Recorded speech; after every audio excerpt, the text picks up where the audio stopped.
Halo, selamat malam. Perkenalkan, nama saya Edo Christian Wibowo, jurusan Desain Komunikasi Visual, Binusian 2022. Video ini dibuat dengan tujuan salah satu syarat mata kuliah Graphic Reproduction Method 2, UAS, dan saya akan menjelaskan mengenai sedikit sekilas perkembangan media cetak dari yang awal hingga yang ada di Indonesia saat ini, dan beberapa macamnya cetak sablon kaos.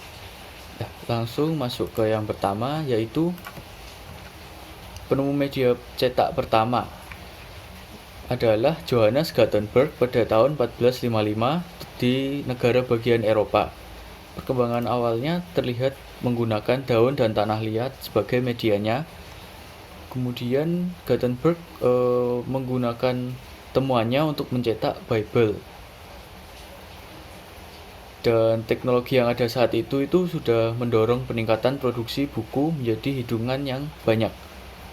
Nah, sejak saat itu teknologi cetak semakin berkembang lebih jauh. Kemudian masuk yang selanjutnya, yaitu sejarah percetakan yang ada di Indonesia. Di Indonesia awalnya percetakan dimulai diperkenalkan dari kedatangan bangsa Belanda yang membawa mesin cetak ke Indonesia, yang tujuannya untuk mencetak literatur keagamaan. Kemudian kedepannya malah mesin cetak tersebut nggak dipakai dan dimanfaatkan untuk memproduksi buku sampai surat penting di pemerintahan, yang pada saat itu VOC yang memerintah. Kemudian pada abad 16 sampai abad 19 perkembangan percetakannya cukup pesat karena bangsa Belanda memberi mesin cetak yang lebih baik, sampai ada surat kabar yang terbit yang bernama Batavia Novels, pola percetakan benteng di tahun 1744. Kemudian muncul berbagai perusahaan percetakan seperti perusahaan dan pengusaha pabrik kertas. Kemudian sampai kepada tahun 1976 ada sebanyak 365 mesin cetak offset yang diimpor ke Indonesia, dan bisnis percetakan pun menyebar di berbagai kota Jawa dan di sekitarnya. Nah, jadi sampai saat ini juga masih sangat banyak dan bertambah banyak. Salah satunya adalah sablon kaos.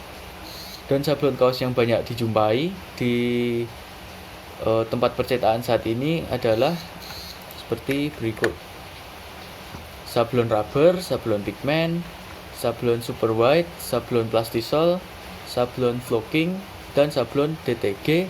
Yang terakhir ada sablon polyflex. Nah, sablon rubber itu apa sih? Sablon rubber adalah sifatnya itu elastis seperti karet, warnanya pekat, jadi cocok untuk menyablon kaos warna gelap, lebih awet dan dapat disetrika. Kemudian yang kedua ada sablon pigment. Nah, sablon pigment ini merupakan salah satu jenis sablon yang terbaik yang banyak digunakan saat ini, yang cukup banyak digunakan saat ini, karena bagus untuk sablon kain berwarna terang. Tapi kelemahannya adalah nggak bisa nyablon baju yang berwarna gelap karena pigmennya nanti kalah dengan warna gelap kain itu. Kemudian sablon super white merupakan salah satu jenis sablon kaos terbaik yang jadi pilihan utama di bisnis konveksi saat ini. Mengapa? Karena sifat dasar hampir sama seperti sablon rubber. Bedanya adalah yang ini memiliki tinta yang jauh lebih transparan. Biasanya tersedia dalam dua pilihan, yaitu tinta putih dan warna. Dan sablon jenis ini dapat digunakan di kain berwarna gelap, jadi lebih fleksibel daripada sablon pigment. Kemudian ada sablon plastisol yang bersifat terbuat dari tinta minyak atau PVC, memiliki daya rekat yang paling kuat dibanding sablon yang lainnya. Harga yang lebih mahal, tapi sebanding dengan kualitas. Dan sablon plastisol ini memerlukan alat khusus untuk membantu proses pengeringannya, karena proses pengeringannya itu nggak cukup kalau di bawah suhu 160 derajat. Kemudian ada sablon flocking. jenis ini proses penyablonannya membutuhkan beberapa bahan tambahan lain seperti kain bludru untuk lapisannya. Penggunaan bahan lain seperti ini juga bertujuan untuk membentuk permukaan yang timbul dan dilekatkan pada perekat tertentu. Nah, proses sabun fogging ini ada dua jenis, yaitu bubuk dan lembaran. Kemudian memerlukan alat pressure agar sablon bisa melekat lebih kuat. Dan ada sablon DTG, yaitu sablon yang menggunakan mesin digital, sering digunakan untuk produksi massal, tapi harganya agak sedikit mahal karena tintanya yang jenisnya lebih tinggi dibanding tinta pada sablon umumnya. Dan yang terakhir ada sablon Polyflex.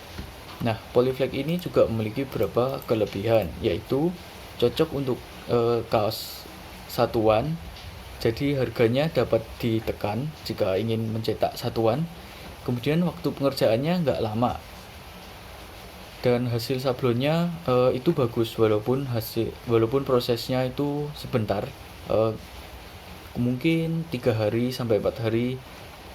Lalu cocok untuk sablon di baju bola. Jadi biasa yang di baju jersey itu nomor bajunya itu cetaknya menggunakan sablon jenis Polyflex, dan mudah dan simpel untuk perawatannya dan awet juga. Nah, kemudian untuk hasil desain yang saya pakai waktu graphic reproduction method UAS-nya lalu adalah seperti ini. Nah, kemudian saat diaplikasikan ke kaos jadinya seperti ini ya. Dan ini adalah referensi yang saya pakai. Saya juga memasukkan referensinya di deskripsi bawah. Oke. Terima kasih. Mohon maaf jika ada salah kata. Selamat malam.